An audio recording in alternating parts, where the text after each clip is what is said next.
அச்சச்சோ, கரண்ட் போயிடுச்சு. மொட்டை மாடியில் வேற காய போட்ட துணி எடுக்கணும். பயமா இருக்கே.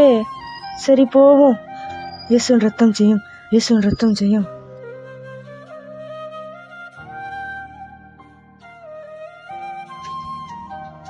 ஆத்தி, என்ன இத்தனை தான் இருக்கு? வெளியில போக பயமா இருக்கே. ஒரு சத கூட மிஞ்சாது போலையே. போயிடலாம், போய்த்தானே ஆகணும், வேற வழி. இயேசுவின் ரத்தம் ஜெயம், இயேசுவின் ரத்தம் ஜெயம். என்ன டைம் ஆச்சு, என்ன காணும்? பாபா ஜென்சியா, டைம் ஆயிடுச்சு, கடைக்கு போலாம். வண்டி எடு. கடைக்கா? ஆமா.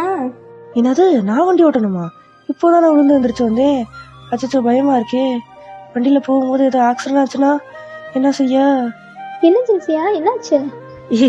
கையெல்லாம் வலிக்குது. நீ ஓட்டுறியா? எனக்கு வண்டி ஓட்ட தெரியாதே. நான் தான் ஓட்டணுமா? ஏறு.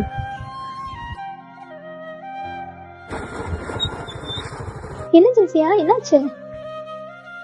இல்ல, எனக்கு ஆக்சிடென்ட் ஆயிருமோன்னு பயமா இருக்கு, அதனாலதான். என்னது, பயப்படுறியா? ஜென்சியா, நம்மளாம் ஏசப்பாவோட பிள்ளைங்க. ஏசப்பாவோட பிள்ளைங்க எந்த ஒரு காரியத்துக்கும் பயப்படக்கூடாது.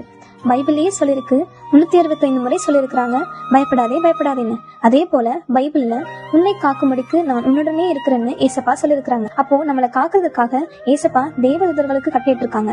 அப்ப எதுக்கு நம்ம பயப்படணும்? நம்ம ஏசப்பா பிள்ளைங்க, இனி எந்த ஒரு காரியத்துக்கும் பயப்படாத, சரியா?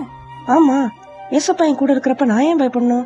அவர் எனக்கு பயமுள்ள ஆவியை கூடாமல் பலமும் அன்பும் தெளிந்த புத்தியும் உள்ள ஆவியை தானே கொடுத்திருக்கிறாரு. ஏசப்பா, நீங்க என் கூட இருக்கிறீங்க, நான் எதுக்கும் பயப்பட மாட்டேன்.